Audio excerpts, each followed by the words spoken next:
Halo semuanya, kami dari kelompok 4 yang beranggotakan 4 orang, yaitu Favian Sutapambudi, Akmal Faiz Atalah, Dava Zulfadli, dan juga Muhammad Reza Februan. Di sini kami akan menjelaskan mengenai materi circuit switching dan juga packet switching. Oke, kita langsung saja masuk ke pembahasannya. Circuit switching merupakan metode komunikasi di mana jalur komunikasi fisik dialokasikan secara langsung untuk menghubungkan pengirim dan penerima. Dalam metode ini, jalur telepon atau saluran fisik dialokasikan secara eksklusif untuk panggilan atau sesi komunikasi tertentu selama periode waktu yang ditentukan.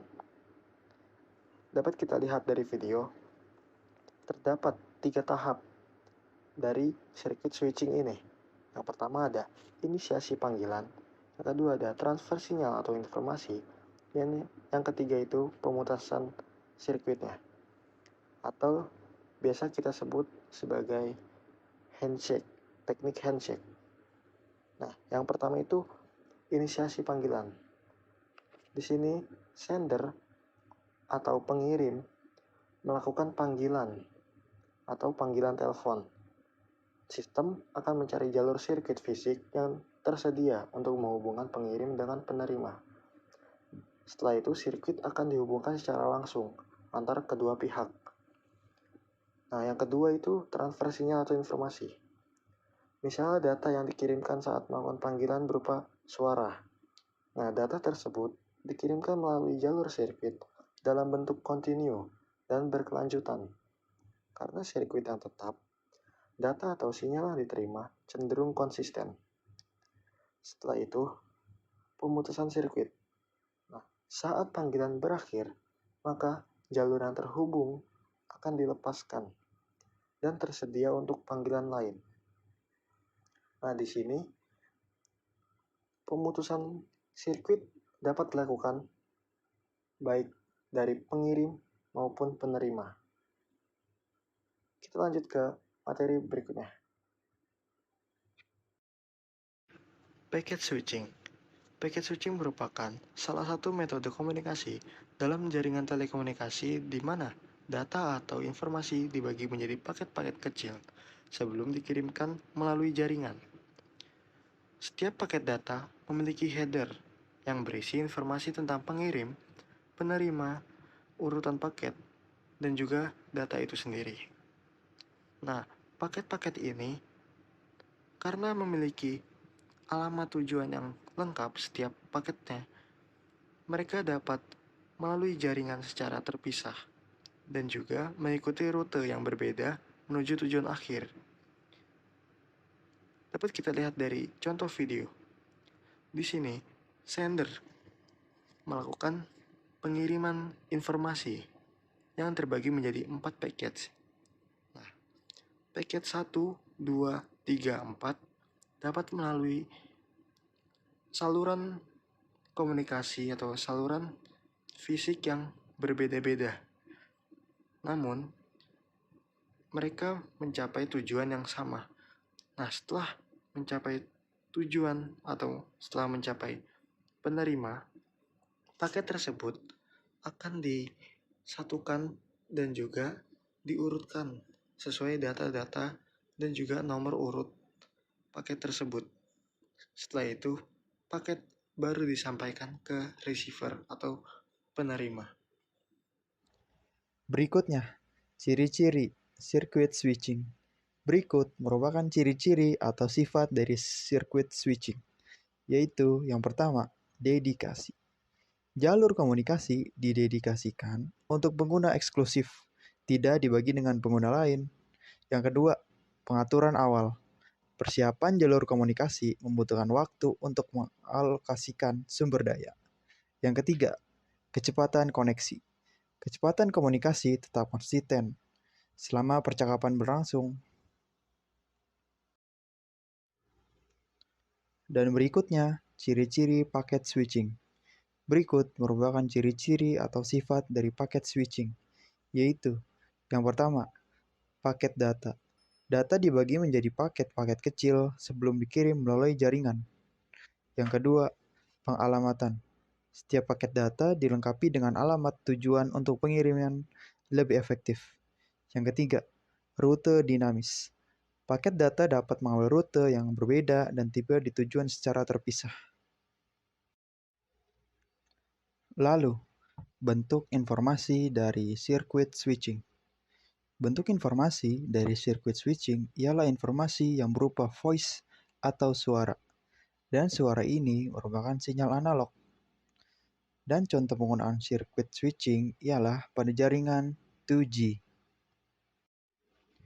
Dan berikutnya, bentuk informasi dari paket switching.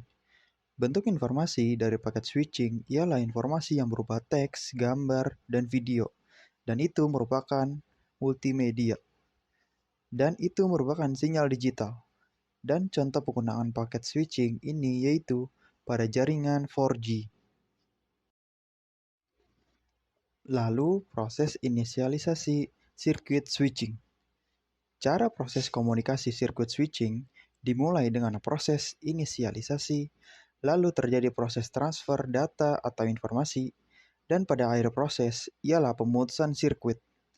Dan proses komunikasi ini dianalogikan seperti handshake.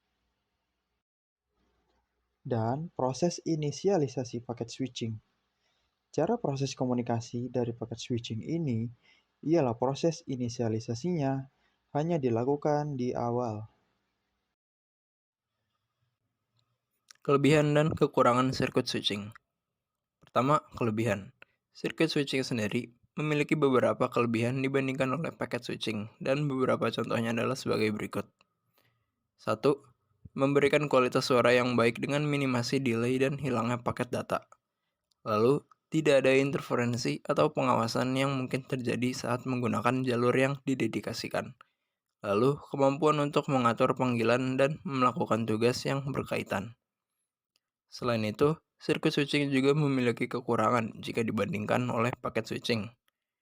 Seperti, pertama, jalur komunikasi didedikasikan, bahkan saat tidak digunakan mengakibatkan pemborosan sumber daya. Lalu, susah untuk meningkatkan atau mengurangi jumlah panggilan secara fleksibel. Dan, jaringan akan terganggu jika jalur komunikasi mengalami gangguan atau kegagalan.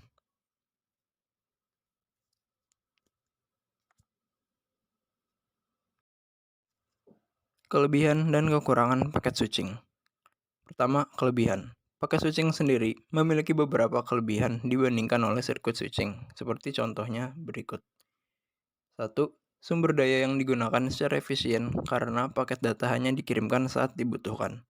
Lalu, memungkinkan penambahan dan pengurangan jumlah pengguna dengan fleksibilitas yang tinggi. Dan jika paket data hilang, dapat mengirim ulang hanya paket yang hilang tanpa mempengaruhi paket lainnya.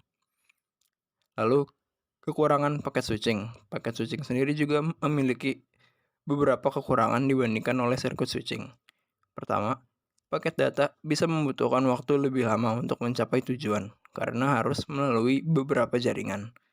Lalu, paket data dapat hilang atau rusak selama pengiriman, yang akan mempengaruhi kualitas layanan secara keseluruhan, dan membutuhkan pengaturan protokol yang rumit untuk mengatur paket data dengan benar. Koneksi dan konsumsi data sirkuit switching. Jadi, teknologi sirkuit switching memiliki sistem di mana pulsa atau data akan dihitung pada saat awal sambungan antar pengguna terjadi, tanpa menghiraukan apa adanya informasi yang dikirim atau tidak. Sistem ini bisa disebut sebagai sistem connection oriented dan bersifat lebih boros dibandingkan paket switching, karena daya juga akan tetap diserap walaupun tidak ada data yang ditransfer. Koneksi dan konsumsi data paket switching. Berbeda dengan sirkuit switching, proses pengiriman atau pertukaran data pada paket switching hanya akan dikenakan biaya dan daya saat ada data yang ditransmisikan, yang berarti kalau pengguna sudah terhubung ke jaringan, selama tidak ada data yang ditransmisikan, maka tidak akan ada biaya yang dikenakan. Cara ini dapat dibilang lebih efektif dibandingkan oleh sirkuit switching. Lalu, Ada juga prosedur gangguan koneksi. Yang pertama, dari circuit switching. Apabila koneksi terputus, maka antara user dan tujuan harus melakukan redial ulang dari awal untuk menyambungkan koneksi sistem lagi. Metode ini disebut dengan BBC atau Block Call Clear. Berbeda dengan paket switching. Apabila koneksi di paket switching terputus, maka user hanya perlu untuk merefresh atau menunggu rekoneksi tanpa harus melakukan redial dari ulang. Sistem ini disebut dengan BCH atau Block Call Halt.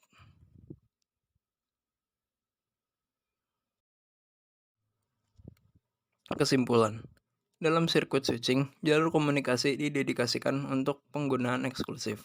Sementara dalam paket switching, data dibagi menjadi paket atau fragmen, dan setiap paket memiliki alamat IP dengan tujuan yang dikirim melalui jaringan.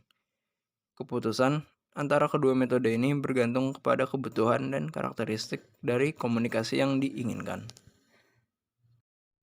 Jenis-jenis perangkat switching yang digunakan di industri dan bagaimana fungsinya. Lanjut ke slide berikutnya. Perangkat switching adalah perangkat jaringan yang digunakan untuk menghubungkan perangkat-perangkat dalam suatu jaringan. Fungsi utamanya adalah memeriksa alamat tujuan dan mengarahkan lalu lintas data ke perangkat yang tepat. Selanjutnya, terdapat jenis-jenis perangkat switching di industri. Yang pertama adalah switch internet. Switch yang digunakan untuk menghubungkan perangkat-perangkat dalam jaringan lokal atau LAN. Yang kedua ada switch gigabit. Switch yang memiliki kecepatan transfer data 1 GB per second, ideal untuk jaringan yang membutuhkan throughput yang tinggi. Selanjutnya ada switch power over Ethernet atau PoE, yang merupakan switch yang menyediakan daya listrik ke perangkat-perangkat jaringan seperti kamera IP, telepon IP melalui koneksi Ethernet. Yang selanjutnya adalah fungsi dari perangkat switching. Berikut merupakan fungsi dari perangkat switching. Yang pertama terdapat ada hub atau disebut juga penghubung. Switch ini berfungsi sebagai penghubung antara perangkat-perangkat dalam jaringan yang memungkinkan transfer data antar perangkat menjadi lebih cepat. Yang kedua terdapat penyaring atau filter yang dapat digunakan untuk memeriksa alamat tujuan dalam pengiriman paket data dan hanya mengirimkannya ke perangkat yang dituju. Lalu juga dapat mengoptimalkan penggunaan bandwidth pada jaringan. Yang ketiga terdapat fungsinya yaitu sebagai pemisah lalu lintas atau traffic separator. Switch ini memisahkan lalu lintas jaringan berdasarkan alamat MAC, memastikan data yang dikirimkan ke masing-masing perangkat tetap aman. Oke, selanjutnya terdapat penerapan di bidang industri. Yang pertama terdapat otomasi pabrik. Switch ini digunakan untuk menghubungkan robot, mesin produksi, dan sistem pengendalian dalam lingkungan industri. Yang kedua ada pada data center atau pusat data. Nah, switch pada pusat data ini memainkan peran penting dalam menghubungkan server dan perangkat penyimpanan dalam pusat data untuk menjaga ketersediaan dan kecepatan akses data. Yang ketiga ada kota pintar atau smart city. Nah, switch ini digunakan untuk menghubungkan perangkat-perangkat IoT seperti sensor, kamera, dan sistem pengendalian lalu lintas pada smart city tersebut. Oke, terima kasih atas perhatiannya. Wassalamualaikum warahmatullahi wabarakatuh.